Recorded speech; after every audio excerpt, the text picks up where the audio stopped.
Everyone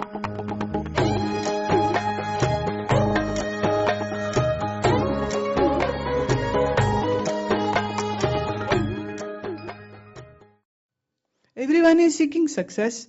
Everyone is seeking opulence. Everyone is seeking their face on the Times magazine cover, right? If not Times, then maybe India Today magazine cover. If not this, then maybe any fashion magazine. But their face should be on some good magazine or a good newspaper who can cover who you are, and what you do. This seems to be success to most of you, right? We can define success in another way. That is loads of money. Right? Please say yes or no if you think so I'm speaking right. How much money would really make you feel rich? That depends upon your perception. For some it might be just 5 crore and for some it might be 5 billion. For some it might be 100 billion and for some others it might be 1,000 billion.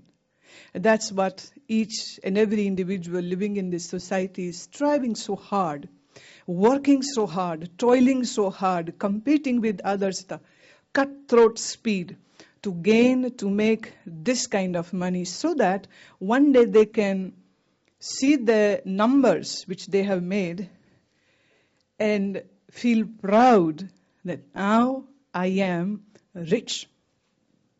This would be a moment of great success, right or wrong? Right? Fine. Another sphere of success. If you are a girl, then to be married to the most handsomest hunk living on the earth, who should look like a Greek god, who should sing like Muhammad Rafi, and who should conduct himself as a Mr. World. Right? Or wrong? And for men, they have this great dream to be married to the most beautifulest and the most intelligent. Well, it's a little hard to find. Intelligent and beautiful. Similarly, handsome and beautiful.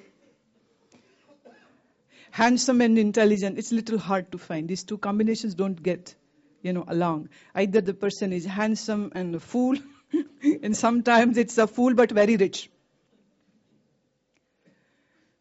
Someone was saying, I have found a beautiful girl, and I wish to propose to her.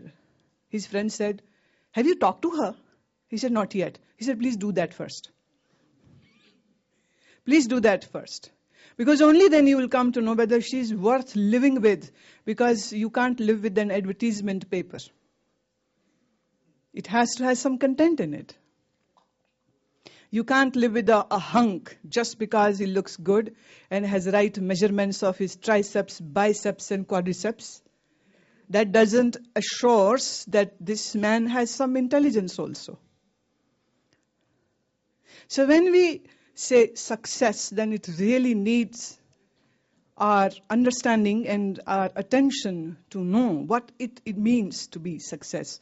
For some, as I have said, it is the money which is success. For some, the parameter is that they get famous. For some, the parameter is that they have beautiful wife. For some, the parameter is that they have a very handsome husband. And for some, very little sum, the parameter is that they have education. I'm saying very small. This small percentage is a big minority.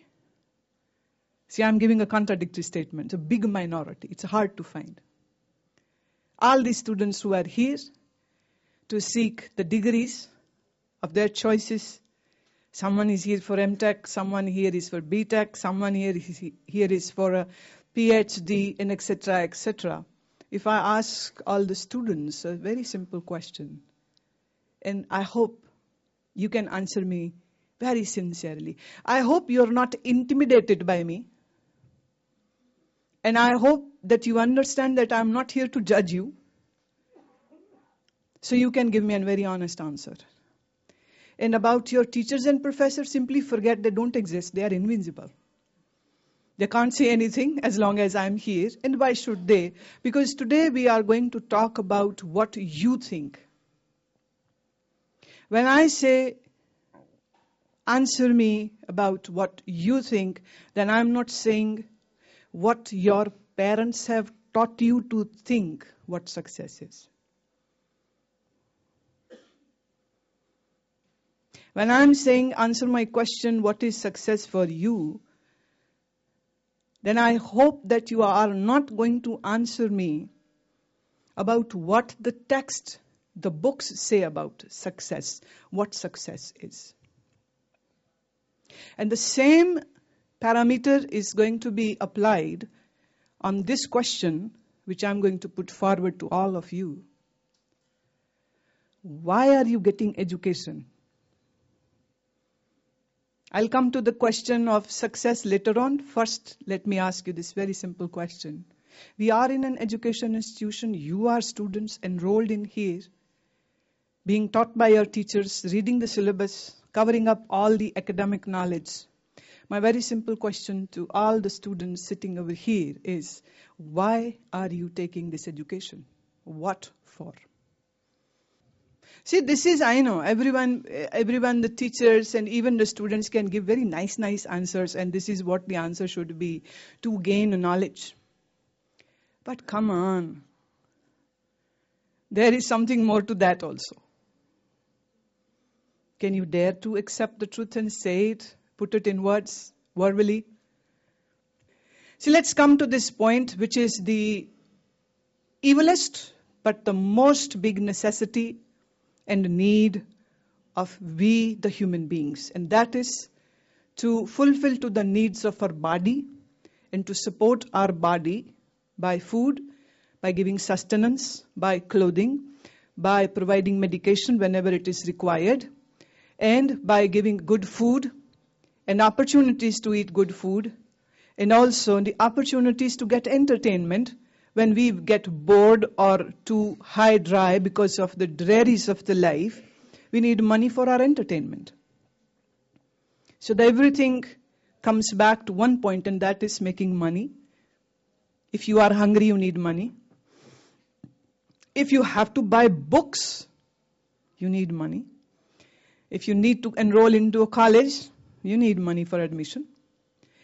If you take an extra tuition class, again you need money. So money is exchanging hands everywhere. To build up an institution like this, you need money. To run an institution, you need money. To run a home, you need money. And to come from home to the college, again you need money. No one can deny this. We need to accept that money is the biggest reason for bodies to move, for bodies to learn, to work. And that is to fulfill the needs of the body first. Then comes to fulfill the needs of our senses. Our eyes want to see good things. Our ears wish to hear good music. Our tongue wishes to taste good dishes. Our body, our skin wishes to enjoy good clothing and good accessories and good jewelry. And that also includes the housing and the linen and your furnitures at your home. Our nose, our fifth sense, is always looking for good fragrance. Hence, we buy good deodorants, we buy good perfumes. And those who are religious minded, they buy incense stick to have good perfume. Because their enjoyment, their fulfillment of their nose sense is coming from Dhoop Agarbatti or from Yagna, Dhoom. Most of the people living on this Mother Earth are working, are preparing themselves to create those tools with which they would be able to fulfill the need of the body and fulfill the need of the senses. Money is just a small way with which you can buy or loan out those things which can give satisfaction to the senses, satisfaction to your body. But if human body is just senses and this physical frame alone, then the thing would have been much more simpler. The problem is this, that body is not just the man, the woman, the human being is not just body and senses. There is more to it. And what is the more to it? Now, I am giving you the inner engineering of human beings. More to body are senses. And more to senses is your mind. So mind too has its hunger. Mind too has its thirst. Mind too has its need. Like the body has it. For example, if there is a hunger, there is a pain going in your abdomen because the hunger pangs are there, then you have to eat something. So you buy it, you may steal it, but you have to fill up your stomach to relieve yourself from that pain of hunger. If you are thirsty, then you have to drink, and you have to look for water or any drinkable, edible thing with which you can quench your thirst, right? Now, this doesn't require too much intelligence. Even animals are doing this. So human beings too are doing the same thing. No difference up to this level. एक कुत्ते को भूख लगती है, वो भी रोटी ढूंढता है. एक आदमी को भूख लगती है, वो भी रोटी ढूंढ लेता है. एक कुत्ते को प्यास लगती है, वो भी पानी ढूंढ लेता है. एक आदमी को प्यास लगती है, वो बॉटल्ड वाटर या सरकारी नल से पानी पी लेता है. इस तल पर दोनों एक से हैं, पशु भी और मानव भी. मानव की बायोलॉजिकल नीड्स होती हैं, and after a time those biological and hormonal fluctuations will move this body for sexual gratification. So goes for the animal. The difference is that animal has a mating time, but humans don't even have any mating time. They are ever ready for this. So I would say three things are similar in animal and in a human being. That is drive for food, drive for sex, and drive for sleep. When humans are tired, they sleep in their bed. When a dog is tired, he sleeps on the street. Or if the dog is domesticated, then maybe the dog has a kennel and would go in a kennel or a basket and would have his sleep. So these three things are similar in animals and humans. Now let's go a little ahead of it. Humans have mind. Why? Why do we have such a beautiful mind with us? Because we have very evolved brain. The size of the brain which humans have is far bigger than a cat or a dog.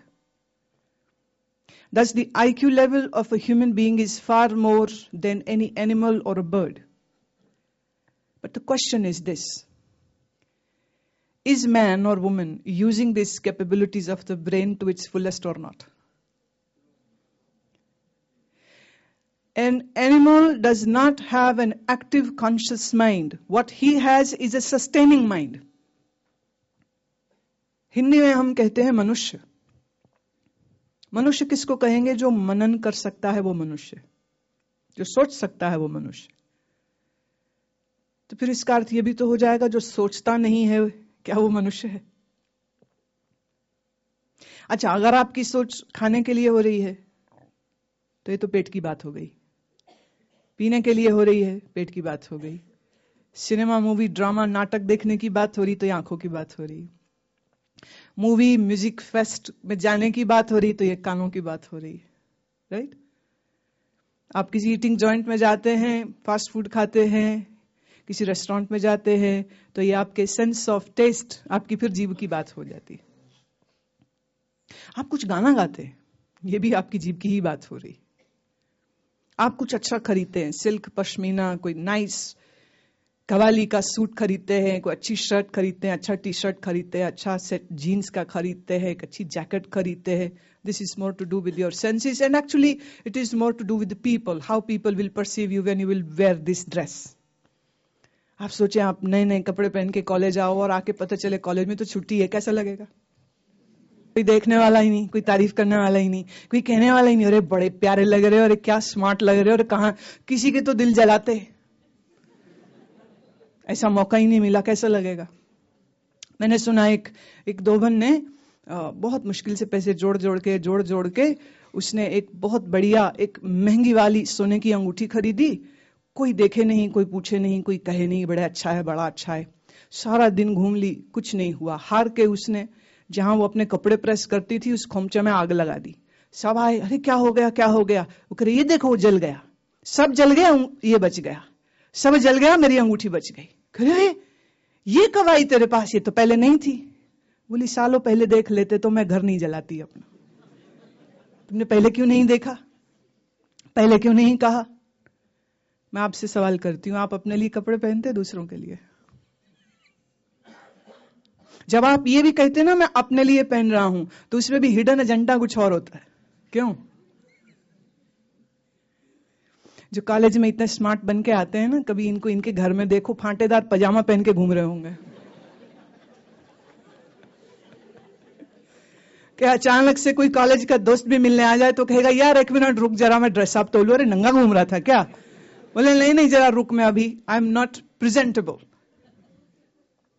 सच्ची बात तो ये है, comfortable तो उसी में होते नहीं,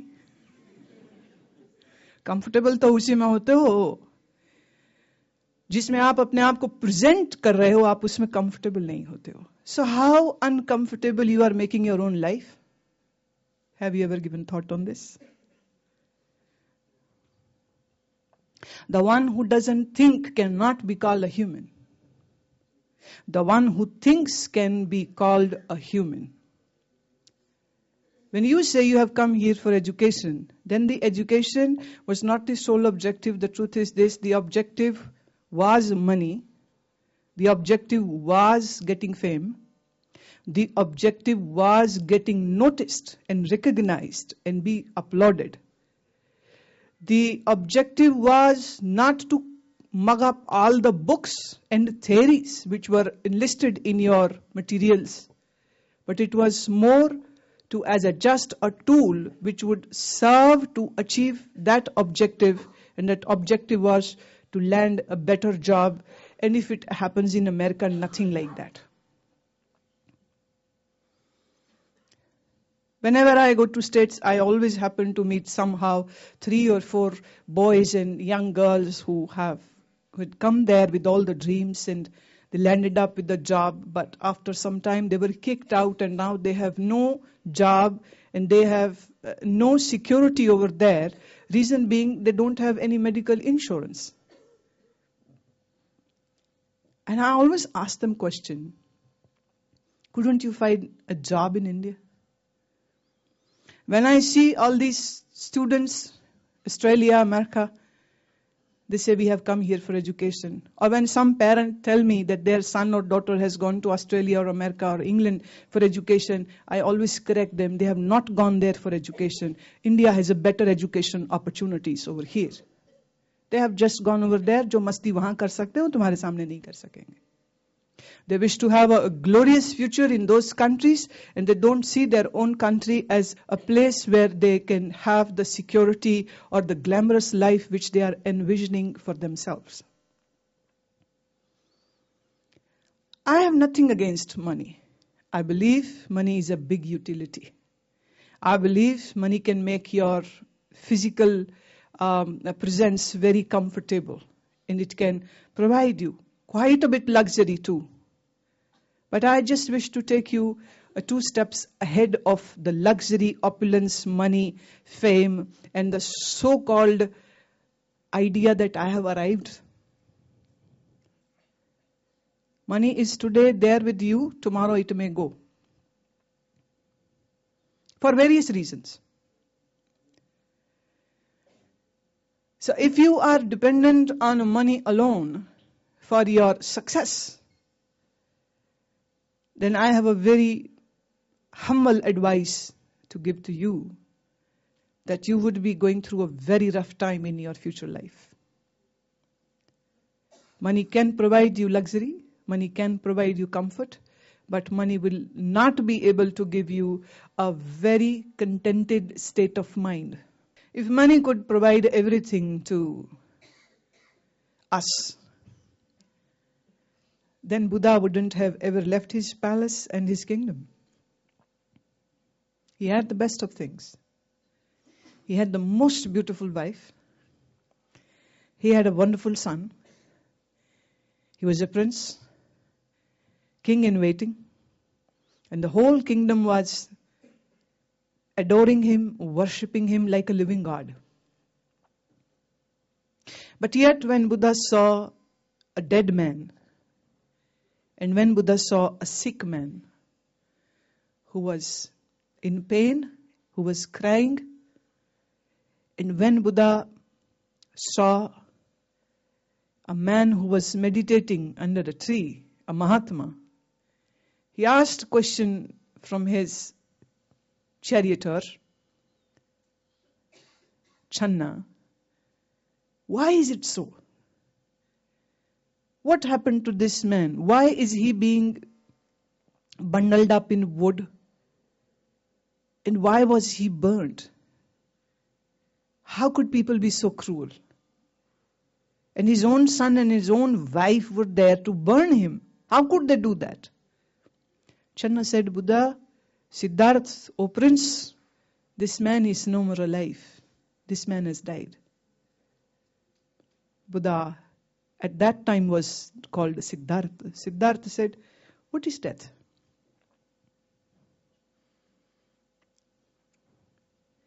And simultaneously another question will arise, what is life? The paucity of intelligence hampers life of many people.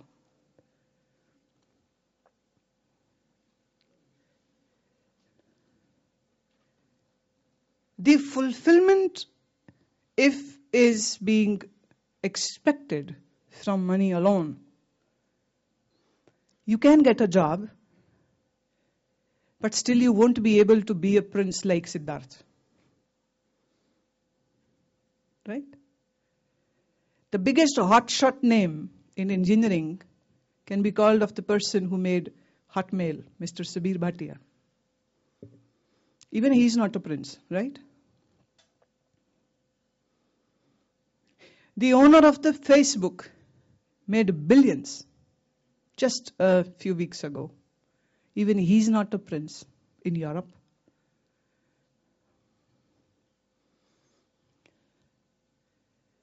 And when I say someone is a prince or someone is a king, there are two ways to understand that. One way is that you have loads of money and big palaces, and the another is that you are totally contented.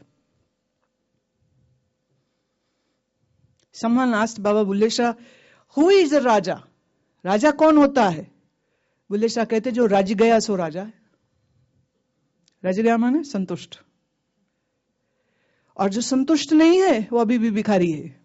बस फर्क है कि एक भिखारी 1 रुपया मांगता है और एक भिखारी 1 अरब मांगता है दोनों वही.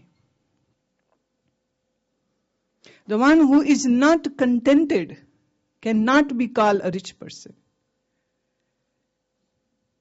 And it's an unfortunate situation that the education which is being received today is a one part to fulfill the one need of your life. I hope when you come out of this college, after doing your MTechs and after doing your PhDs, you would be lapped up by some good company. I hope so. This institute has a good name. I hope so. You will get married, surely. Arranged or loved, whatever is your choice, no problem. But maybe 20 years after this date today, maybe I won't be there to ask this question in person. So I would like you to just घोड़े दौड़ाओ अपने मन के 20 साल बाद, जब नौकरी भी होगी, छोकरी भी होगी, बच्चे भी होंगे, मकान भी होगा, गाड़ी भी होगी, सब कुछ होगा. पर एक सवाल तब भी रह जाएगा, क्या मन शांत है? क्या मन पूरी तरह सुकून में है? एक ने कहा सुकून हो ना हो, मर्सिडीज तो होगी. एक कहता है शांति मिले ना मिले क्या फर्क पड़ता है, अमेरिका में तो सेटल होऊंगा. ये जो सोच है, इस सोच बड़ी सपनों भरी है. सपने बहुत अच्छे होते, जरूर देखने चाहिए, मैं भी खूब देखती थी, पर सपनों के साथ आप जिंदगी जी नहीं सकते। जिंदगी जीने के लिए आपको यथार्थ चाहिए, आपको सत्य चाहिए। आप सपनों में बर्गर, पिज्जा और डोसा का ख्याल तो कर सकते हो, पर पेट तो ब्रेड से ही भरेगा जो घर में बस वही मिल रही है और कुछ है नहीं। तो आदमी हार के, हताश होकर के वो जो मौजूद है उसको खाता है, क्योंकि पेट भरना ज्यादा जरूरी। सपनों से पेट नहीं भरते, लेकिन सपनों से जीवन में दिशा भी जरूर आती है। लेकिन दिशा आपकी किस लक्ष्य की ओर जा रही है, अगर ये आप निर्धारित नहीं कर पाएंगे तो आप अपने जीवन को स्वयं ही बहुत दुख भरा भी कर सकते हैं। मैं ये बात इसलिए कह रही हूं कि मैं विश्व के अच्छे साइंटिस्ट, अच्छे डॉक्टर्स, अच्छे इंजीनियर्स को मिलती हूं, वो मुझे मिलते हैं, वो करीब से बात करते हैं, अपने दिल की बात करते हैं। क्योंकि हमारे भारतीय जो गुरु होता है ना, उसको मल्टीपल रोल्स अदा करने पड़ते हैं। वो एक साइकियाट्रिस्ट भी होता है, वो साइकोलॉजिस्ट भी होता है, वो एडवाइजर भी होता है, वो दुखी हो जाए तो माँ की तरह उसे संभालता भी है, वो गलती करे चेला तो उसको डांटता भी है, और वो शिक्षक बनके उसको सिखाता भी है। वो मल्टीपल रोल्स अदा करने पड़ते हैं। और ये बात मैं अपने अनुभव से दे रही हूं आपको। धन सुविधा देगा, धन सुख देगा। आप मशहूर हो जाते हैं एक पल के लिए, एक क्षण के लिए, वो आपको एक बड़ा उरूज देता है, एक बड़ा क्लाइमैक्स दे देता है, लेकिन उसके बाद क्या? बिजली एक ही बार चमकती है, रात भर तो चमकती नहीं रहती, थोड़ी ही देर चमकती है, कुछ सेकंड्स को चमकती, फिर अंधेरी रात आ जाती। तो जीवन की इन सच्चाइयों से अगर हम अनभिज्ञ रह जाते हैं तो हमारा जीवन अधूरा रह जाता है। इसीलिए मैं निवेदन करना चाह रही हूं कि सोचना आवश्यक है, समझना आवश्यक है। देखिए, अगर आप इस समय सिर्फ पढ़ने के लिए और पढ़ने के बाद अच्छी नौकरी करने के लिए भी आ रहे हैं, तो इस विषय में भी मैं आपसे दो बात करना चाहूंगी। पहली बात तो यह है कि जब आप पढ़ते हैं, पढ़ते समय पर आपका मन पूरी तरह उस किताब, उस सिलेबस, उस आर्टिकल में होता है या कहीं और होता है? और ये भी बात अच्छे से आप जानते हैं कि अगर आप पढ़ते समय पूरी तरह उस सब्जेक्ट में थे, तभी तो समझ लगेगा ये क्या लिखा है। और अगर दिमाग कहीं और गया है, कहीं पिक्चर में, किसी शॉपिंग में, किसी डेटिंग में, तो पढ़ा हुआ तो समझ भी नहीं आता है। तो उसी चीज को फिर दोबारा, फिर तिबारा, फिर 4 बार पढ़ता है, फिर फ्रस्ट्रेट होकर के बंद करता है, थोड़ी हवा खा आऊं फिर आके पढ़ता हूं। थक गया, बोर हो गया, दिमाग एक समय के बाद चलना बंद हो जाता है। Possibility to use our mind in a proper way, that requires a training. The understanding what the money or the social success will give you ultimately requires some thinking on your part. What would you gain after that? कभी कभार आपने भी जरूर देखी होगी कि किसी समय पे हिंदी सिनेमा की प्रसिद्ध अभिनेत्री थी जिसके आगे पीछे दुनिया घूमती थी, लेकिन उम्र के साथ जब काम खत्म हो गया और फिर अपने घर के अकेलेपन और बीमारी में तड़प के वो कब मरी पता नहीं चला। 3 दिन बाद लाश बाहर निकाली गई। बहुत मशहूर थे, बहुत सक्सेसफुल थे, बहुत से नाम हैं, आप चाहे तो आपके दिमाग में आते जाएंगे, और बहुत से नाम हैं ऐसे। कोई सोच नहीं सकता था कि जिनकी एक शक्ल, एक दर्शन करने के लिए, क्योंकि मंदिर बने हैं हिंदुस्तान में, ऐसी पागलपंथी है कि यहाँ किसी को भी भगवान साबित किया जा सकता है और किसी का भी मंदिर बनाया जा सकता है। जिनको भगवान की तरह पूजा गया, वो अपने जीवन के उस छोर में आकर के सिर्फ अकेले थे, उदास थे। धन तो था, पर क्या करेंगे उस धन का? And just remember this one fundamental rule of this world. This world is always changing.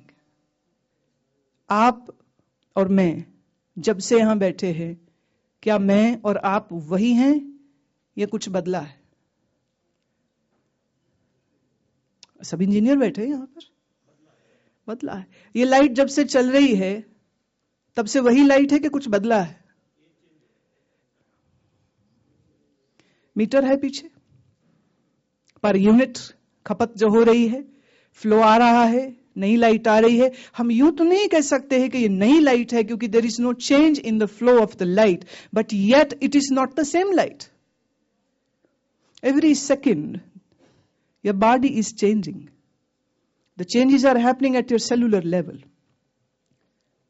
The changes are happening at your cardiovascular level. You are not same. जब से बैठे कितने बार दिल धड़क गया होगा, बोलिए. जब से बैठे आपने कितने श्वास लिए होंगे, बोलिए. बदलता जा रहा है. अच्छा, जब से बैठे हैं तब से आपके मन में कितने विचार चले होंगे. जब से आप बैठे हैं तब से परिवर्तन हो रहा है, लेकिन परिवर्तन इतना ग्रेजुअल हो रहा है कि वो नजरों में पकड़ में नहीं आया. लेकिन जिंदगी में कुछ एक चेंजेस ऐसे आएंगे जो बड़ी जोर से तुम्हारी पकड़ में आएंगे और आपका कॉन्शियस माइंड उसको देख भी पाएगा और उसको समझ भी पाएगा और शायद उसके धक्के को झेल भी नहीं पाएगा. फॉर एग्जाम्पल, हर मशीन की एक उम्र होती है. एक मशीन कब तक चलेगी उसका एक मापदंड होता है, उसकी एक मेजरमेंट होती है कि इतने समय के बाद नहीं चलेगी. मैं पीछे किसी के फर्नीचर की दुकान में थी तो मैंने उससे पूछा, मैंने कहा ये बहुत अच्छा लग रहा है. कह रहे जी ये 100 साल चलेगा. मैंने कहा क्या गारंटी है. कह रहे नहीं ऐसा कहते हैं. मैंने कहा नहीं फिर भी आपके कहने के पीछे क्या तर्क है, क्या रीजन है, आप कैसे कह सकते हैं 100 साल. कह रहे देखिए आप भी यही हैं, हम भी यही हैं, 100 साल बाद फिर बात करेंगे. मैं वारे जाऊं आपके कि आपको इतनी कंफर्मेशन है. मैंने आपके पास यमराज का कोई लिखित पत्र आया है, कोई एग्रीमेंट है जो आपको ये बता रहा है कि आप अगले 100 साल भी जिंदा रहने वाले हैं. There is no agreement. Do we have that? Life is a blessing to us. Who gave it? We don't know. Sometimes parents say they gave it, but that's not a logical reason. They can't say. They were just an instrument. They were just an instrument to bring a new life in this world. But life was created by mysterious forces. Life was created by the interchange and multiplication of the cells. And who infused the cosmic force in that body? Call it God, call it nature, whatever suits you, doesn't matter. But if I ask you what is life, you are an engineer, you should focus on this too, shouldn't you? If you are bothered about what is the mechanism of this watch, or what is the mechanism of an aircraft, or what is mechanism of a car, then shouldn't you be bothered about what is the mechanism of your own body? How long do we have to live? हम washing machine भी खरीदते तो पूछते भी कितनी देर चलेगी. बोले 5 साल की वारंटी ले लीजिए. दूसरी मशीन 7 साल की, तीसरी 10 साल की. कौन सी मशीन खरीदेंगे? 10 साल वाली, राइट? ये खरीदने वाले की क्या गारंटी है? जो खरीद रहा है उसकी गारंटी क्या है? Truth is this, there is no guarantee at all. Life is so fragile. Life is so sensitive. Life is so mysterious. Shouldn't we be thinking about it more than about how many millions I will make after 10 years? I just wish you to pull to the ground level. I know it is fun to fly in the sky, but ultimately we are humans. We have to live on the earth. So we should know where we are standing, and we should know how much force we have to stand on the earth.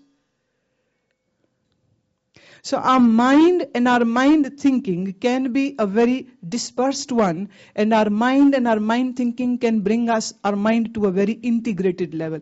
Question is this: would you like to have an integrated mind, or would you like to have a scattered mind? You may answer in this way too, that we already have a scattered mind, and we hope and think that maybe one day we can have an integrated mind too. What does it mean to have a scattered mind? Scattered mind, physically wherever you are, your mind is thinking about some another place, another point, which has no relationship at all to the present moment. And when mind is hooking up to different places at one time, ये जो खिचड़ी दिमाग में पक रही होती है, ये खिचड़ी के बाद निकलता क्या है उसमें से? सिर्फ ये निकलता है कि जो आप हाथ का काम कर रहे होते हैं उस काम में गड़बड़ हो रही होती है, जो पढ़ाई कर रहे होते हैं उस पढ़ाई में गड़बड़ हो रही होती है, क्योंकि जितना अटेंटिवली 100% आपका मन उसमें होना चाहिए था वो उसमें था नहीं.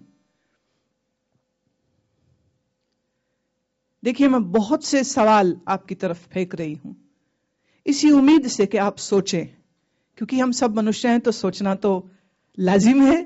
ये हमारा धर्म भी है और ये हमें मनुष्य भी बनाता है। आपके माइंड की जो फंक्शनिंग है उसकी क्या इंजीनियरिंग है? How does it work? एक आदमी के पास कुछ नहीं लेकिन वो संतुष्ट है।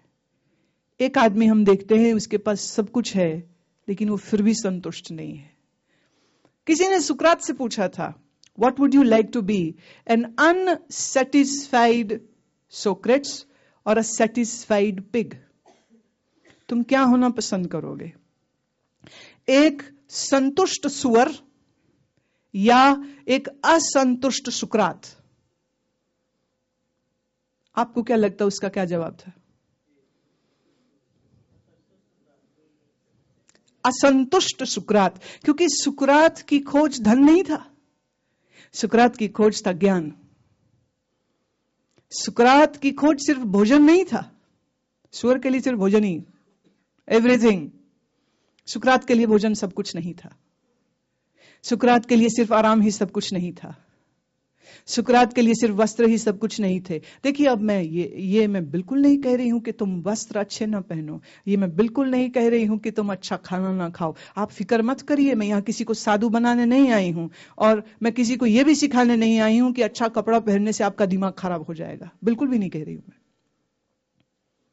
The only thing which I wish to stress is, if you get obsessed about anything, whether it is money or whether it is a fame, that derogates you, that brings you down, that pulls you down, and that brings frustration in your mind. हमारे जीवन के प्रति approach को थोड़ा समझने की जरूरत है।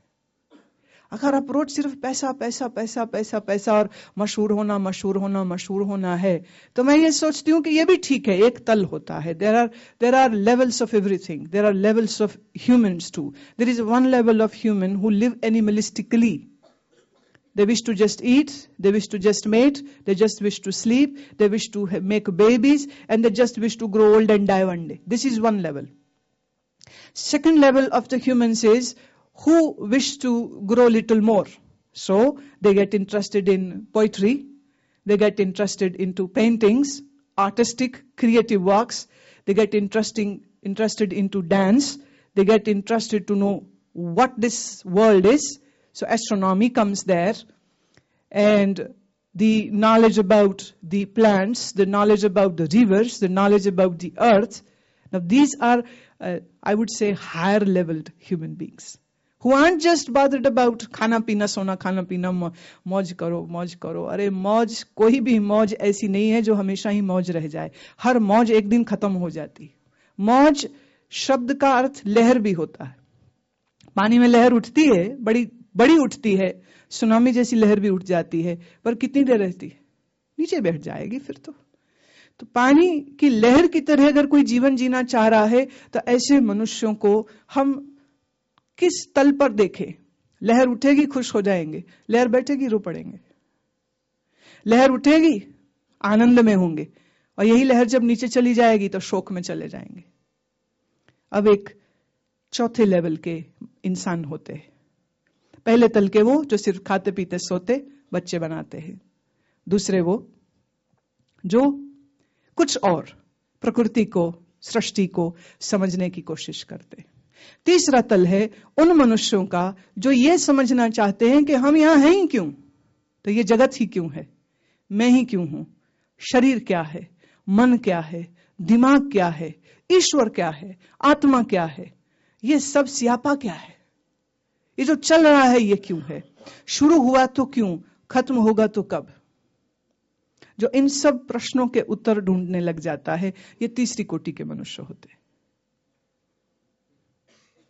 और जो सबसे निचली कोटि है उसको मैंने पहले ही कह दिया, जो सिर्फ जानवर की तरह जीते हैं कि खाना चाहिए छीन के खा लेगा, मार के भी खा लेगा, उसको अगर किसी से कुछ चाहिए तो बस वो छीन के ले सकता है, उसके अंदर बेसिक एथिक्स की भी एग्जिस्टेंस नहीं होती। समाज में, परिवारों में यह सिखाया जाता है, बेटे बड़े बनो, पढ़ोगे लिखोगे बनोगे नवाब। ऐसा कहते तो कोई नहीं, पर सब चाहते नवाब की तरह रहे। नवाब की तरह रहने में क्या है? खाना ही तो है अच्छा, कपड़ा ही तो है अच्छा, घर ही तो है अच्छा, गाड़ी ही तो है अच्छी, बहुत बड़ी जरूरत है, सच है। पर क्या ये तुम्हारे मन को सुकून दे पाएगी? क्या ये तुम्हारे मन को भरपूर आनंद दे पाएगी? क्या ये तुम्हारे मन को भरपूर संतुष्टि दे पाएगी? और फिर सबसे बड़ा प्रश्न जो हमारे सामने जीवन का है कि यहां कोई भी चीज सदा एक सी कहां रहती है? रहता कुछ नहीं बराबर एक सा, और सब बदलता रहता है। और जब चीजें बदलती हैं तब मन परेशान हो जाता है, क्योंकि हम चीजों को पकड़ लेते हैं। हम चाहते जो जैसा है बस वैसा ही रहे, अब ये बदलना नहीं चाहिए। और हम संसार में बदलने का नियम लागू है, चल रहा है, इसको स्वीकार ही नहीं करना चाहते। इसके लिए मैं कहती हूं कि मन सोचता नहीं, मन सोचता नहीं है।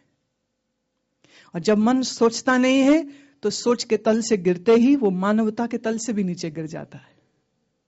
सोचना आवश्यक है, और सोचने के लिए सीखना आवश्यक है, और सीखने के लिए किसी सिखाने वाले का होना आवश्यक है। तो जीवन में किसी ऐसे व्यक्ति का अस्तित्व अगर आपके है जो आपके साथ इस तरह का वार्तालाप कर सके, तो मेरी समझ में आपसे फिर ज्यादा खुशनसीब व्यक्ति और कोई नहीं हो सकता है, कोई भी नहीं हो सकता। Need to think, need to have contentment. Now, let's understand what does contentment mean. Contentment means a state of mind where there are no ripples, where there is no lust, where there is no greed, where there is a sense of peace. मन की वो स्थिति जहां मन में चाहत का कोई उबाल नहीं है, कोई लहर नहीं है, जहां दुख या संताप की कोई पीड़ा भी नहीं है, और जहां मन में एक गहरी शांति है, इसको हम कहेंगे तृप्ति, the contentment. Now this contentment is very much attainable, but it won't be attained by those who don't even think. Moreover, there is another possibility which you really need to understand, and maybe you may explore it too. And I can just only give a hint at this moment. And that is, the real contentment is right within you. Right in you. Right in the root of this very mind which you have. There is an ocean of contentment lying right there. But a mind which is totally externalized, a mind which is totally racing and running for the external satisfaction, misses this point. And when you miss this point, what happens? You are discontented. You are unhappy in your heart. You feel insecure. You have fears in your mind. And when you have to live with these fears, when you have to live with these insecurities, then unfortunately nothing of this world would be able to remove this discontent from your mind. मेरे पास जितने 40 plus 50 plus और even 60 plus लोग आते हैं, 70 plus के कोई लोग मिलते हैं, मेरे को बड़ी इच्छा होती है उनसे पूछने की कि जिंदगी में जो चाहा मिला? कहते जी बाकी सब कुछ तो मिल गया, बस यही रह गया। मैं अच्छी बात है, तो ये जो रह गया है ये कब? कह रहे देखो जब राम जी की इच्छा होगी तो पूरा हो जाएगा। मैं कहा आप डाल दो सारी मुसीबत राम के ऊपर, नहीं हो रही पूरा, जीवन में संतुष्टि नहीं, तो उसके लिए जिम्मेदार भगवान है। मैं 80 प्लस इंसान से भी पूछती हूं, मिला वो जो चाहिए था जीवन में? अक्सर कर एक ही जवाब मिलता है, क्या मिलना था? मैं कर लो बात जी, यही नहीं पता मिलना क्या था, तो अब बताएगी क्या मुझे माता? अब तो वो आगे से क्या बोलते हैं, गुरु माँ जी प्रार्थना है। क्या है माँ? बोल। बस अब तो ना टिकट कटवा दो अगला। मैं कहा मैं वहां की कंडक्टर लगी हूं, बहुत देख लिया, अब नहीं झेला जाता संसार। मैं क्यों, कोई दुख है? नहीं। बोले दुख नहीं, पुत्र बहुएं सब ठीक है, सब ठीक है। पैसा वैसा? कहती आग लगाओ पैसे को, मैं क्या करूं? ऐसा क्या था जो उसको नहीं मिला? क्या था वो जिसको वो समझ भी नहीं पाए, जिसको वो सोच भी नहीं पाए, जिसके प्राप्ति के लिए वो कुछ कर भी नहीं पाए? ढूंढते रहे सुकून को वहां जहां वो था नहीं। चीजें मिल जाती हैं, सुकून नहीं मिलता। और ढूंढने के चक्कर में ये दो तनाव आ जाता है। क्या बात है कि न्यू जर्सी में एक हॉस्पिटल में हमने एक रिसर्च स्टडी कराई थी योग निद्रा के ऊपर। एंड आई बिलीव यहां पर योग निद्रा ऑलरेडी हो चुकी है, राइट? जिन विद्यार्थियों ने उसको किया है और जिन्होंने नहीं किया, उन सबके लिए मैं ये इंफॉर्मेशन दे रही हूं। हमने ये एक पैनल था पूरा, जिसमें 2 German, 2 American, 2 white American, 2 Indian doctors थे। कोई 20 एक लोगों पर हमने योग निद्रा की रिसर्च करवाई और उन सबका EEG, ECG, pulse, everything, all parameters were taken care of. Everything was being graphed, recorded, also on the video. And there was a panel who was watching it from the other room. I am also sitting on the other room. सारे subjects वो थे जो मुझे नहीं जानते हैं कि मैं कोई गुरु हूं या गुरुमा हूं या क्या नहीं, उनको कुछ लेना देना नहीं है मुझसे। तो ये सब लोगों के लिए ये योग निद्रा का सेशन कराया गया। और if you are, I hope, aware, then when you are sleeping, it is only in the deep sleep that these alpha waves are formed.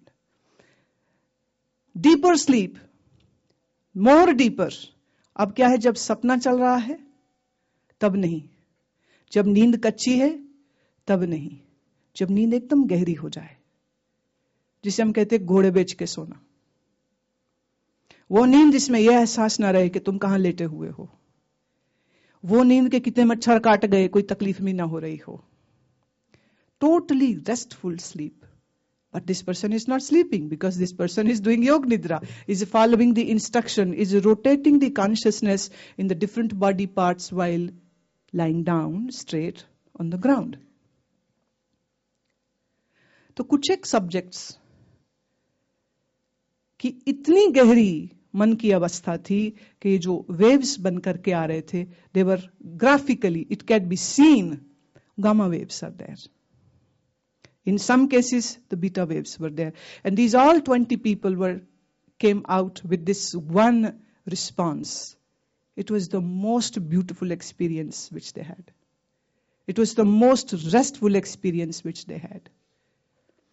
Australia में हमारे एक परिचय में एक स्वामी हैं, उन्होंने एक रिसर्च अपने यहां पर करी थी कि जब आदमी बहुत ज्यादा तनाव में होता है तो तनाव में होने पर उसके बायोलॉजिकल फिजिकल चेंजेस कैसी आती हैं कि उसके हाइड्रोक्लोरिक एसिड ज्यादा बनने लग जाता है पेट में, जिससे जलन, जिससे उसको पाचन तंत्र, उसके डाइजेशन में तकलीफ आ जाती है। And after a period of time उसके ज्यादा तनाव में रहने से, ज्यादा स्ट्रेस में रहने से उसको blood related issues, blood circulation माने हाई ब्लड प्रेशर और लो ब्लड प्रेशर की तकलीफ जो है वो सामने आ जाए। अलॉन्ग विद दैट कि डाइट सही नहीं होती है। देखिए एक अजब चीज है, जितनी चीजें स्वाद लगती है ना जीभ को, वो सारी शरीर के लिए खराब है। तला हुआ, तेज मीठे वाला, बटर का सामान जीभ को बड़ा स्वादिष्ट लगता है, लेकिन वही चीज शरीर के लिए खराब होती है। तो ये देखा गया कि जिन लोगों ने योग निद्रा को करना शुरू किया, the state of mind along with the understanding that what do they really need from the life, what will really fulfil them, what will really give them contentment, इस अंडरस्टैंडिंग के साथ जब योग निद्रा को किया गया तो उनके levels of the health they started improving, better digestive system, better circulation system, and there was especially जो नाड़ी शोधन प्राणायाम कराया गया साथ में, तो उन लोगों का जो कार्डियोवेस्कुलर प्रॉब्लम्स थे उसमें भी आराम आना शुरू हो गया। कि इस समय ऑस्ट्रेलिया के मेडिकल हॉस्पिटल्स में नाड़ी शोधन को वो लोग कार्डियोवेस्कुलर ब्रीदिंग कहने लग गए।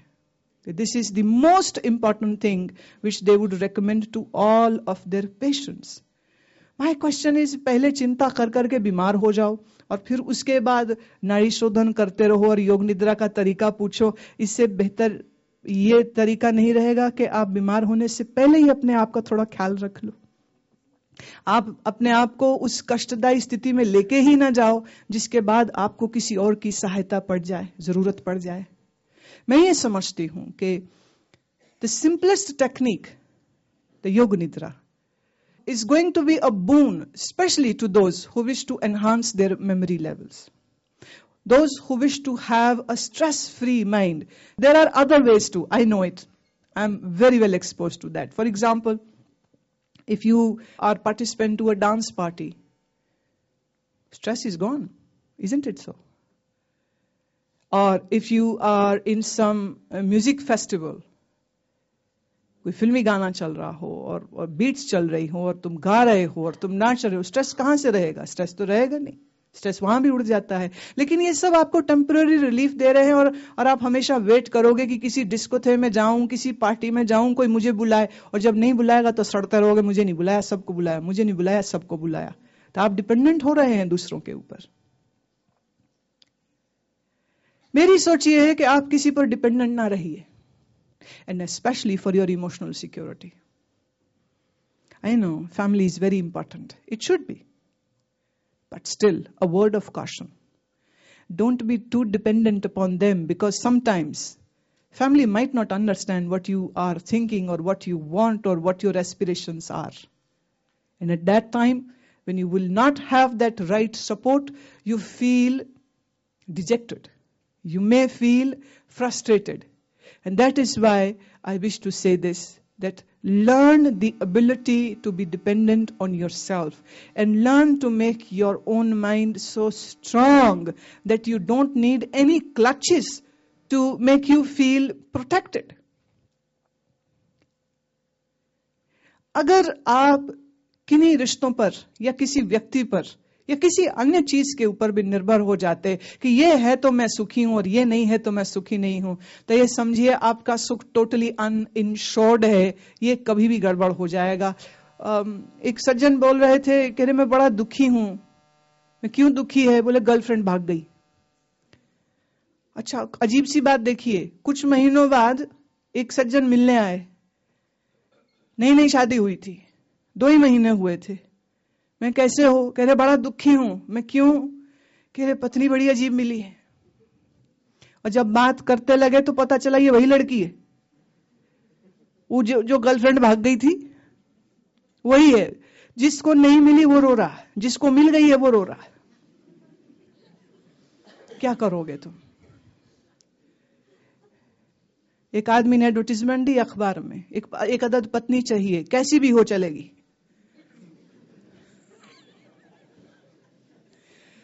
देखिए, मैं आपका थोड़ा ध्यान इस ओर ले जाना चाह रही हूं, ये मजाक की बात नहीं है. हरियाणा में इस समय जो ratio for 1000, the ratio in certain parts is just 815 girls, in certain areas it is 750. In Punjab there is one area, you will be very surprised, and that is Chandigarh. For 1000 boys the ratio is just 715 girls. बाकी तो सब मार दिए इन्होंने. लड़के के चक्कर में लड़का हो तो अबॉर्शन करा देते हैं. तो आने वाले 10 साल में यही होगा. अखबार में आ रही होगी एडवर्टीजमेंट, एक लड़की चाहिए, कोई भी हो चलेगी, कैसी भी हो चलेगी, किसी भी उम्र की हो चले हो, कोई नहीं पूछेगा फेयर एंड ब्यूटीफुल, कोई नहीं मांगेगा. वो काली भी चलेगी, गोरी भी चलेगी, सांवली भी चलेगी, मिलनी चाहिए. आपका सुख अगर किसी एक व्यक्ति के साथ निर्भर है, आप बहुत कमजोर हालत में. आपका सुख अगर सिर्फ पैसे से जुड़ा है, आप अभी भी बड़ी कमजोर हालत में हैं. मैं आपके सामने एक स्थिति रखना चाहती हूं. कृष्ण अर्जुन की पक्ष से थे और वचन ये दिया था, मैं वार नहीं करूंगा. और आप ये भी जानते हैं कि दुर्योधन ने कृष्ण से उसकी सेना ले ली थी. राइट? Everyone knows this. बड़े ज्ञानी बच्चे हैं सारे यहां पर, अच्छी बात है. युद्ध के समय पर कृष्ण की अपनी सेना शत्रु पक्ष में है, कृष्ण अर्जुन के पक्ष में है. अर्जुन युद्ध नहीं करना चाहता था और कृष्ण ने उसको गीता का उपदेश देकर के यहां तक ले आए कि युद्ध तो करना ही करना. आप थोड़ा सा लॉजिकली सोच के देखिए, हिसाब लगाइए आप एक बिजनेसमैन की तरह. अगर अर्जुन जीतता है तो कौन हारा? दुर्योधन. और साथ में और कौन हारा? कृष्ण की अपनी सेना. सेना गई, रथ गए, हाथी गए, इंसान गए, और अगर वो सब लोग मरेंगे तो उनकी विधवाएं, उनकी फैमिलीज कहां पर हैं? कृष्ण के किंगडम में. अगर अर्जुन जीतता है तो किसका नुकसान? हो कृष्ण का रहा है। अच्छा, अगर उल्टा हो जाए, दुर्योधन जीत जाए, तो किसका नुकसान?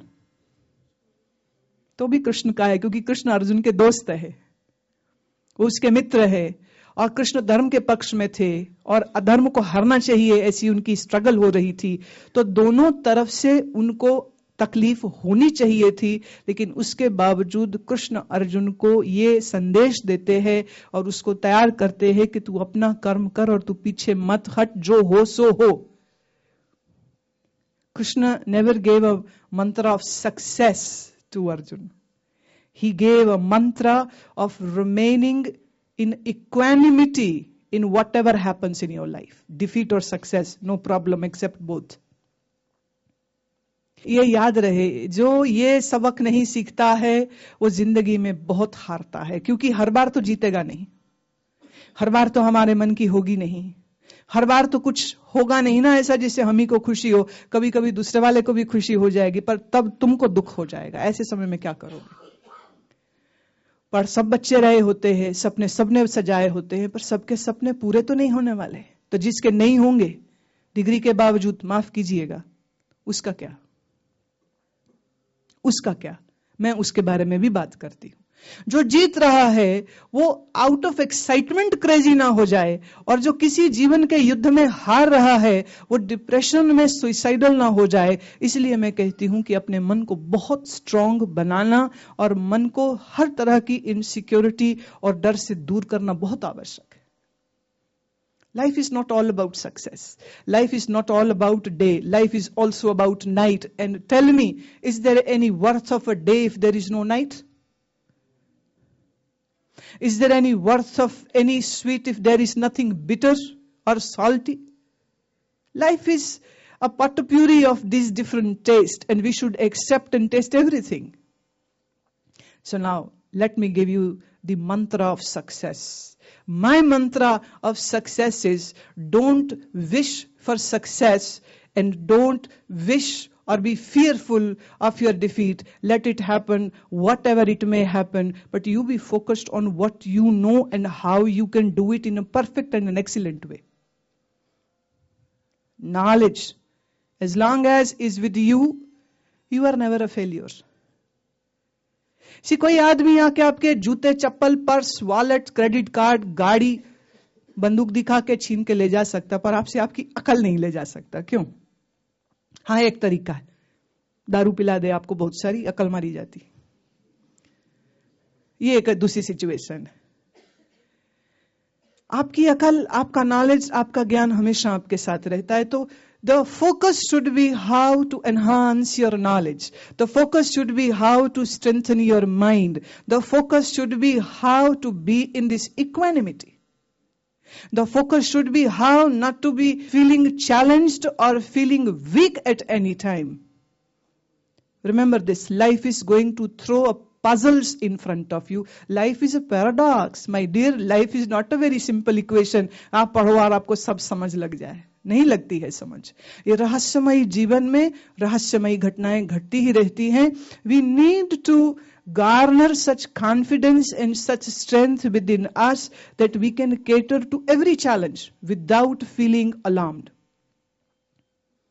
एग्जाम आते हैं, जो कभी नहीं गया होता हनुमान मंदिर वो भी पहुंचा होता है। एग्जाम आ जाए, कभी नहीं जाता गुरुद्वारे, सुबह 4 बजे उठ के जाके वहां पे झाड़ू लगा रहा होता है। बाबा जी पास करा दियो, बाबा जी पास करा दियो, कड़ा प्रसाद कराऊंगा 500 रुपए का। तेरे बाबा जी 500 रुपए के कड़ा प्रसाद की वेट कर रहे हैं क्या? You feel challenged, you feel alarmed कि सारा साल तो पढ़े नहीं, अब क्या होगा। एक लड़का बेचारा दुखी सा बैठा था, पिताजी ने पूछा क्या हुआ? पापा फेल हो गया। क्यों बेटा जी, फेल क्यों हो गए? अब वो चुप है, कह रहे चल कोई नहीं, जो होना होता है वो हो ही रहता है। लड़का तपाक से बोला, इसलिए तो पढ़ाई नहीं करी थी, हो के ही रहना है जो, तो फिर काहे को, पता ही था फेल होना, मैं काहे को अब दिमाग लगाऊं, पढ़ाई करूं, मुझे नहीं करनी। जिंदगी की अप्रोच गलत है। जिंदगी की ये अप्रोच होनी चाहिए, अगर आपने चुना है पढ़ाई करने को तो पूरा दिल दिमाग उसमें हो। लेकिन इस बात को ख्याल रखते हुए पर कि हमें कमजोर नहीं रहना और हमको अपनी सब तरह की कमजोरियों को दूर करने के लिए किसी और की तरफ नहीं देखना, सिर्फ अपने ही अंदर झांकना है।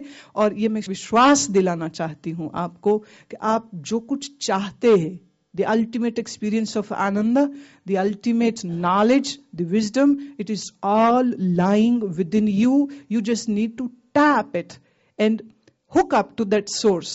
And then you will never be a pauper. You would be the richest person living on this earth. Your richness wouldn't be just a temporal phase which comes and goes with the share market's growth and fall.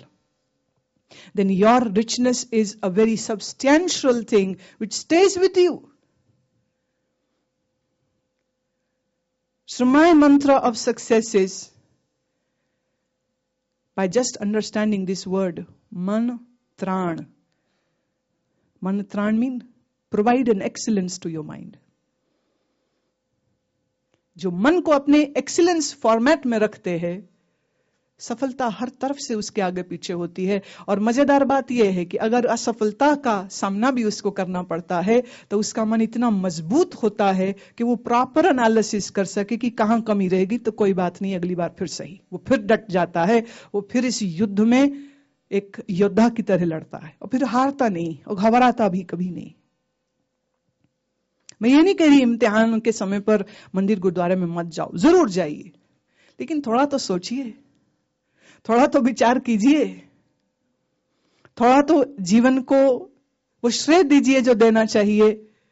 और जो मस्तिष्क, जो brain परमात्मा ने हमको, प्रकृति ने हमको दिया है, अगर उसका सदुपयोग करते रहे हम लोग सब, सच कहूं फिर प्रार्थना की जरूरत इसलिए नहीं रह जाती कि भगवान को मस्का मारो कड़ा प्रसाद चढ़ा के और फिर पास हो जाए।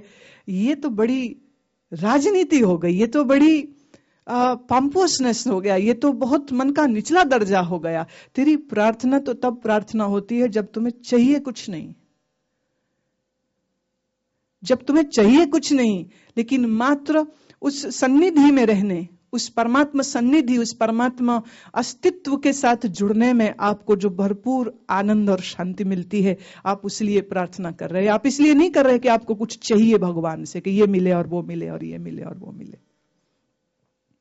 थोड़ा सोच के देखिए, हिंदू धर्म हो, सिख धर्म हो, इस्लाम हो, सब भगवान को अंतर्यामी मानते हैं, वो सर्वे सर्वा है, सर्वशक्तिमान है, ऐसा मानते हैं। तो प्रश्न ये उठता है, जो सब कुछ जानता ही है तो उसको बताने की क्या जरूरत है कि मुझे ये चाहिए?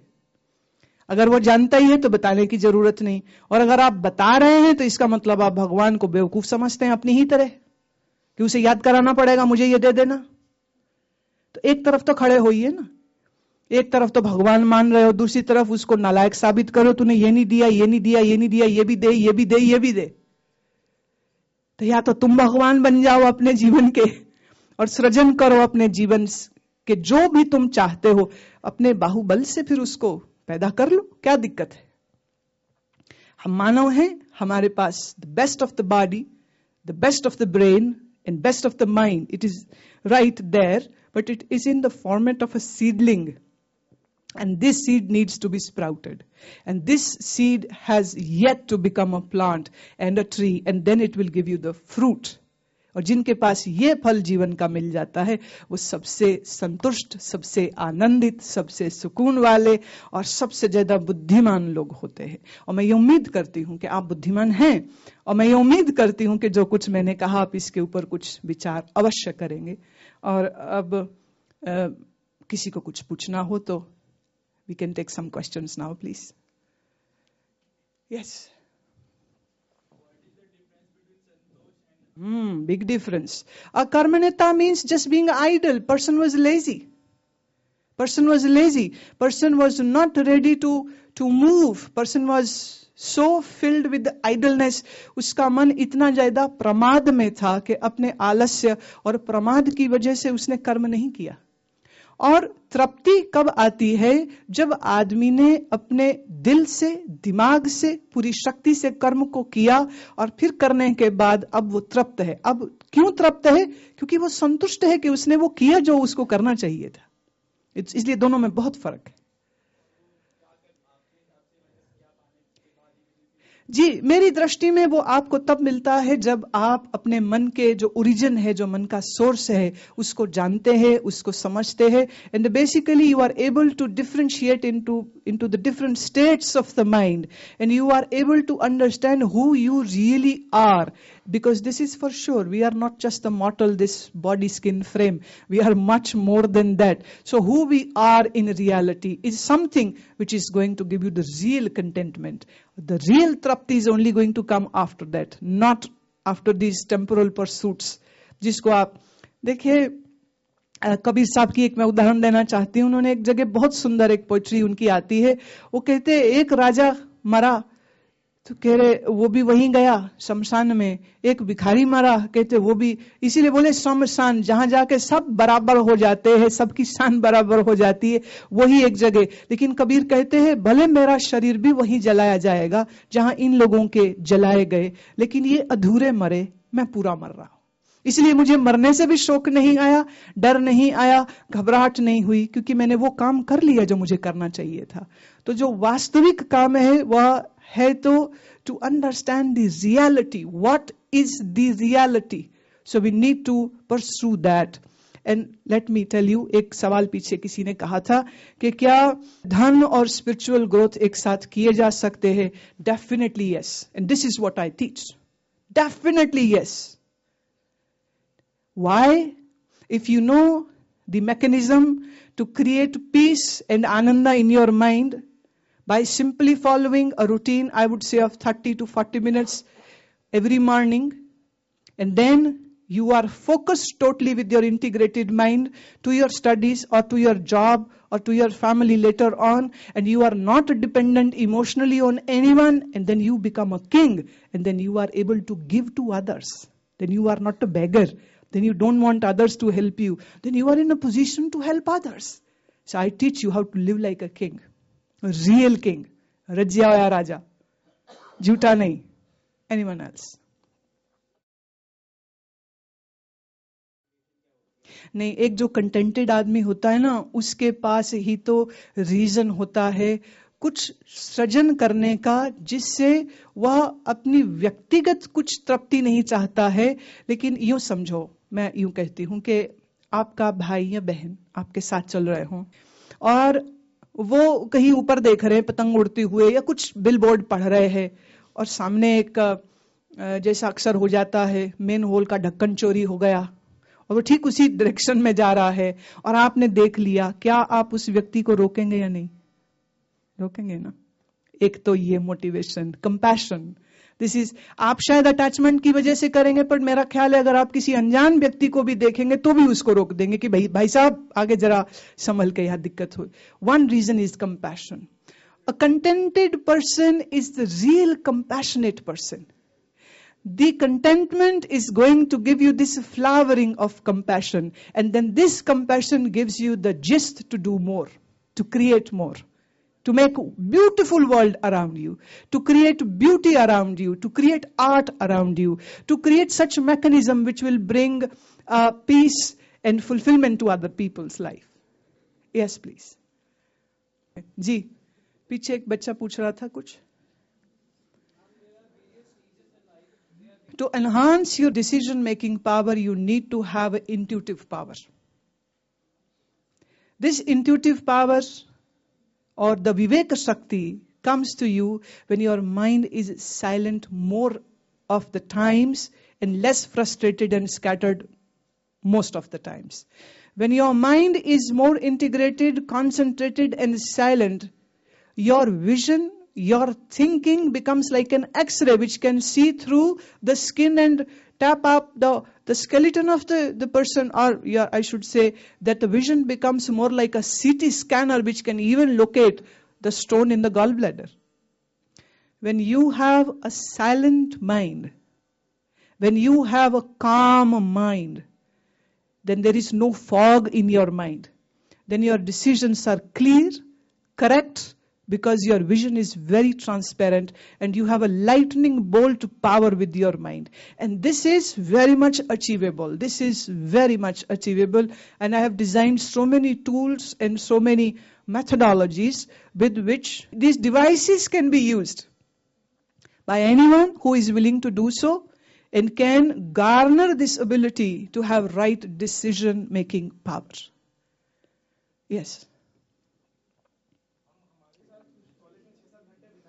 जी नहीं, ऐसा है बच्चे, एक तो इसको थोड़ा सा मैं इस तरह देना चाहती हूँ कि जैसे मैं उर्दू बोलना जानती हूँ, हाँ, तो अगर मैं पंजाबियों के बीच में 100 घंटे भी बैठी रहूं तो मैं अपनी उर्दू तो नहीं भूल जाऊंगी ना? भूल जाऊंगी क्या? There is no way, right?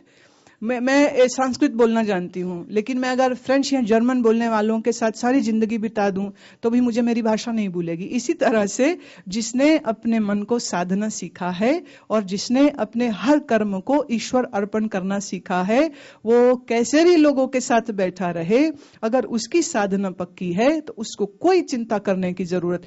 देखो, चिंता बच्चे पता कब आती है? when you are unsure.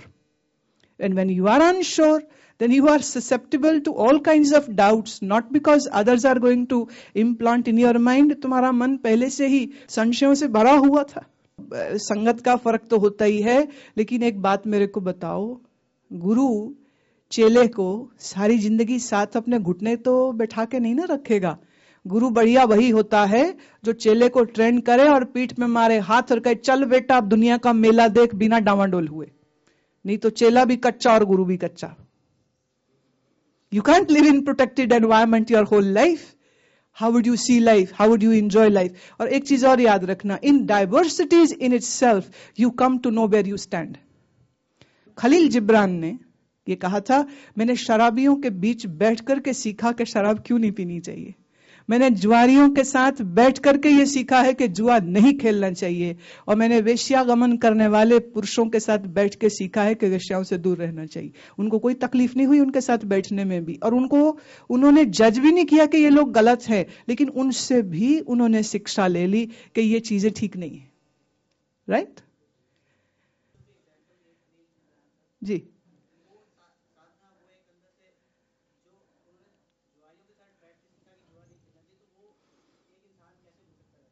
वैसा कैसे बन सकता है? नहीं, तुम खलील जिब्रान क्यों बनोगे? तुम बनो ना। खलील जिब्रान गया भाड़ में, उसको क्या करना हमने? तू ऐसा बेटा शाहकार है परमात्मा का, तेरे जैसा दुनिया में और कोई नहीं है, कोई इसके जैसा। देखिए, जब हम उदाहरण देते हैं ना, तो ये एक थोड़ी मानसिकता होती है कॉपी कैट होने की। Never be a copy cat. भगवान भी आके खड़ा हो जाए ना, कहे मेरे जैसा बनू को, चल हवा खा। किसी के जैसा नहीं होना। You are unique. Please be respectful to yourself. Please be respectful to yourself and conduct your life with great dignity. And you know what? When you are dignified, then no one can put you down, because you know how to keep yourself aloof from everything and everyone else. See, for that, my friend, you need some mind training. And I'm so happy to announce this. And I really hope that this institute becomes the ground of the first experimentation of a very special program which I have designed especially for all the youth, and that is called the Path to Involution. 2 hours every day. My trained students who are all of your age group will spend 2 hours with you in this campus or maybe any close vicinity where you can come and sit with them. 2 hours every day, and we have 3 levels to that. And I promise you, if you will do 2 levels, you will become a unique, glowing, spectacular personality. Last question. Yes. Finally, a girl is speaking up. Good for you. Please clap for her.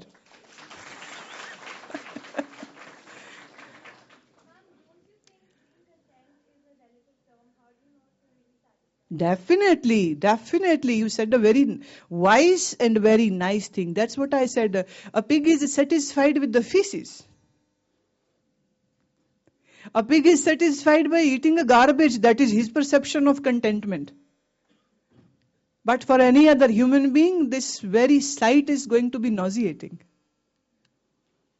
Right? So I believe in freedom of individual. So if someone is happy and contented by remaining ignoramus, congratulations. Be so.